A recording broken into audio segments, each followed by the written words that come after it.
Este es el video 3 de la clase de teoría de la elección pública. Habíamos quedado en la discusión sobre el votante mediano. Este análisis de la elección, cuando tomamos en cuenta que los individuos eligen plataformas más que solamente un issue determinado, la vamos a dejar para la clase, es lo mismo que el modelito de comportamiento de los votantes. Empecemos ahora con estos 3 puntos relacionados con los bienes cuasi públicos, ¿sí? Lo que tiene que ver con votar con los pies y los bienes club. Empecemos con el modelo de Tibú, votando con los pies, que ilustra un mecanismo para alcanzar el nivel óptimo de gasto público. Entonces supongan que hay una comunidad con dos grupos de individuos. Unos individuos experimentan alta utilidad marginal por un gasto público determinado, mientras que otro grupo de igual tamaño experimenta baja utilidad marginal o beneficio marginal por el bien en cuestión. Si esto es así, claramente el nivel de bien público óptimo para cada uno de los grupos va a ser diferente, ¿sí? El nivel de bien público óptimo es donde el beneficio marginal iguala al costo marginal.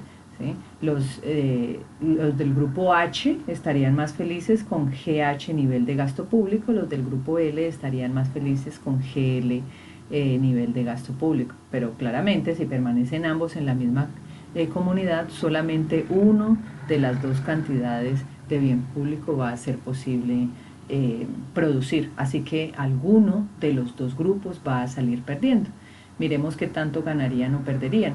Entonces, si se produjera GL y ambos grupos L y H permanecieran en la misma comunidad, entonces T le costaría a cada individuo el bien público, ¿sí? Porque T es como el costo por unidad del bien público. Y entonces, en ese caso, el grupo L obtendría esta área que estoy señalando con el cursor BTJ de, de beneficio marginal. ¿Sí? Este es el máximo beneficio que él podría obtener y lo obtiene si se produce GL y el otro grupo H se queda en la comunidad para compartir el costo del bien público con él. O sea, porque si H se va, entonces pues ya T no sería el costo, sino más elevado. En este caso 2T, porque estamos suponiendo que los grupos son de igual tamaño. Igualmente, si en vez de producir GL se produce GH, entonces A y L se queda en la comunidad pues compartiendo el costo con H, entonces esta área que estoy señalando con el cursor es el área máxima de beneficio que obtendría el grupo H, TRZ, ¿listo? Y esto acarrearía pérdidas de eficiencia para el grupo L. Miremoslas aquí. Si se produce GH, ¿sí? Fíjense que en este punto el beneficio marginal de L es menor que el costo que paga. Y esto es cierto en toda esta área.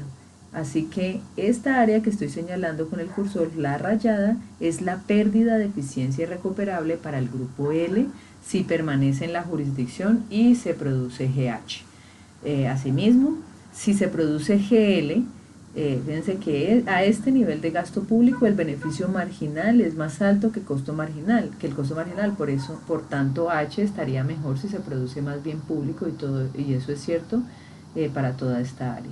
Entonces, esta área punteada constituye la pérdida de eficiencia para el grupo H si se produce GL y permanece en esa jurisdicción.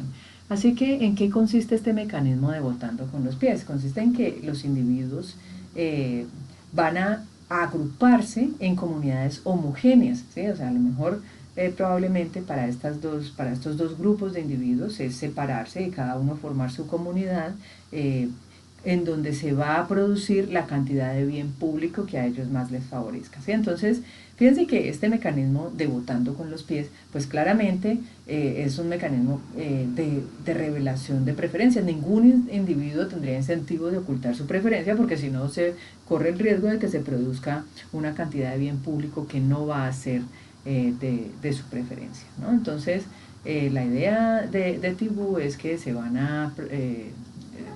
a surgir tantas comunidades como grupos heterogéneos haya en la comunidad. ¿Listo?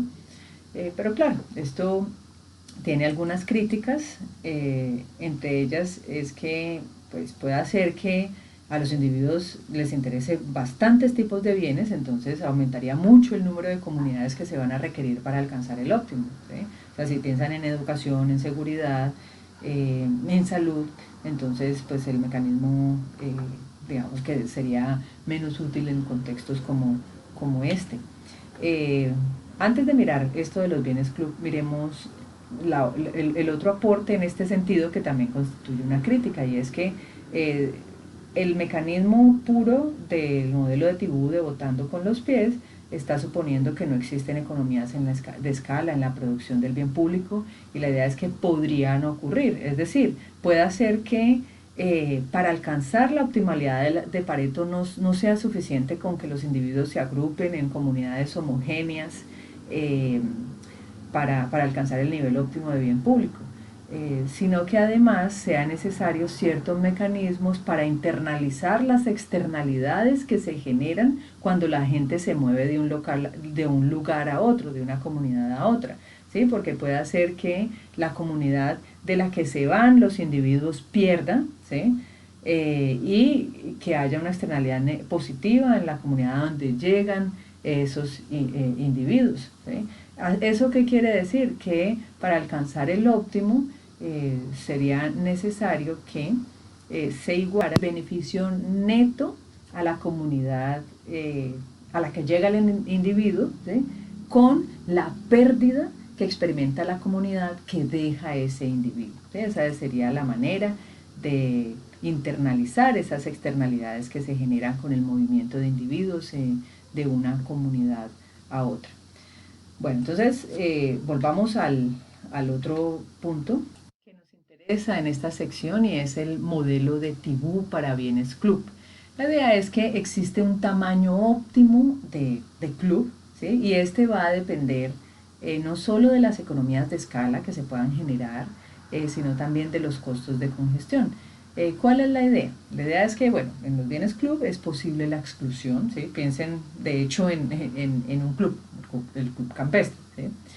Es posible la exclusión, pero también adicionar un miembro más puede disminuir el costo promedio que tiene proveer el bien, ¿sí? Porque hay economías de escala, por un lado, pero por otro lado, añadir un individuo más puede causar costos de congestión. Entonces, ¿qué es lo que plantea Tibú en este caso? Que en el óptimo, ¿sí? Habrá un número de miembros que tienen gustos homogéneos, ¿sí? Habrá una única cantidad de bien público, y el tamaño óptimo de ese bien va a ser en el cual el beneficio marginal de añadir un miembro más al club iguale el costo marginal de añadir un miembro más al club, que ya dijimos que es el costo de congestión.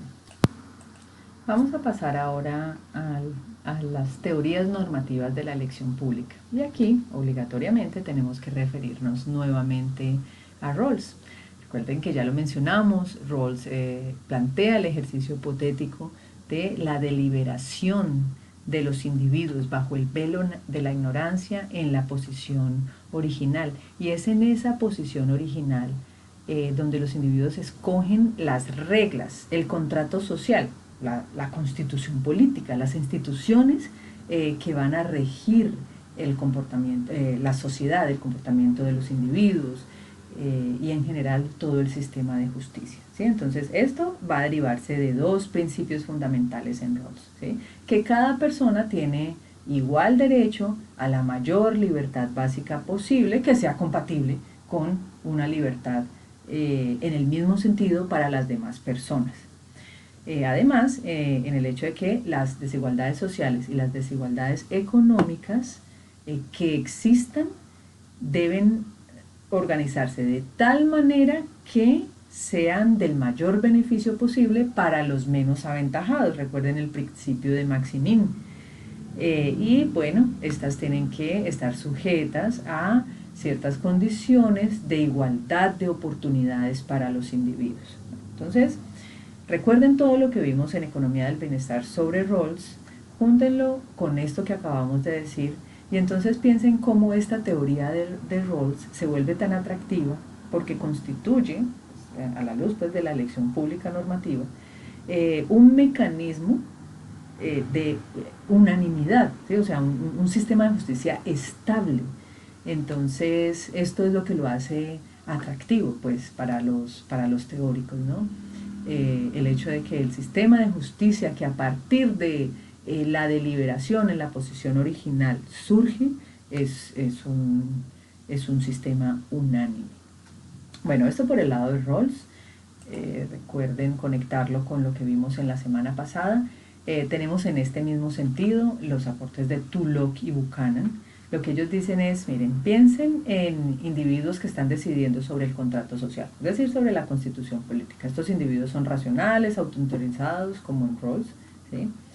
Y ellos van a seleccionar unas normas que van a afectar el bienestar por mucho tiempo. Piensen en la Constitución de Colombia, ¿no? Teníamos una que venía desde el siglo XIX y solo cambió en el año 91 y de eso ya han pasado casi 30 años. Y quién sabe hasta cuándo va a seguir eso que se decidió en el año 91 afectando a futuras generaciones. ¿Sí? Entonces la idea es que dado que eso afecta a el individuo en el futuro también, entonces la idea es que los individuos deben escoger las reglas constitucionales poniéndose en los zapatos de los futuros ciudadanos, así como con Rawls nos ponemos en los zapatos de los más desaventajados, aquí con Tulloch y Buchanan nos ponemos en los zapatos de los futuros ciudadanos. ¿Sí? Entonces, también en este caso, como en el caso de Rawls, este contrato social que se crea bajo unanimidad van a ser pues contratos políticos justos. Bueno, finalmente Harsanyi también, pues recuerden que lo vimos la semana pasada pues, como alguien que provee una fundamentación teórica para la función de bienestar social utilitarista, ¿no? El teorema dice, si cada individuo es indiferente entre dos estados del mundo, entonces pues esto va a implicar una indiferencia social entre esos estados. Así que el bienestar social va a ser la suma ponderada de las utilidades individuales. Y fíjense aquí que ahí, al no haber ninguna razón para asumir que un individuo tiene más peso que otro, pues lo más apropiado es que todos los individuos tengan el mismo peso. Ese principio es el principio de razón insuficiente para asignar probabilidades. Bueno, entonces, recuerden pues estas tres contribuciones desde el punto de vista de las teorías normativas de la elección pública. Cuando estemos en clase vamos a volver a referirnos a este enfoque axiomático de bienestar social de Arrow, que ya lo hemos mencionado en las clases anteriores. Yo quiero que ustedes se fijen en la lectura, en este párrafo que yo he traducido. Es una buena explicación del enfoque de bienestar social de Arrow, ¿no? Dice que el dominio universal, o sea, es como la manera en que Müller explica la lógica de la prueba del teorema de la imposibilidad, ¿no? O sea, dice, dominio universal involucra cualquier ordenación de preferencias. Cuando no hay unanimidad, se debe escoger entre las que sean eficientes en el sentido de Pareto. Dado pues el postulado de independencia de alternativas irrelevantes que ya vimos la clase pasada, entonces uno se debería concentrar en el orden de preferencias de dos tópicos, ¿sí? Esto sin tener en cuenta las ordenaciones de los demás tópicos. Y ahora recuerden lo que resaltamos en rojo en las diapositivas pasadas. Cuando hay más de dos individuos y más de dos opciones, es muy normal obtener una votación cíclica violando la transitividad. Así que, como igual debe escogerse una opción, entonces esto no se puede hacer a menos que lo haga un dictador, ¿sí? Entonces, relean este párrafo, mírenlo pues también la escritura original pues en inglés en el texto, y ya en clase veremos cómo se pueden relajar algunos de estos postulados, evitar la imposibilidad. Dejemos hasta ahí.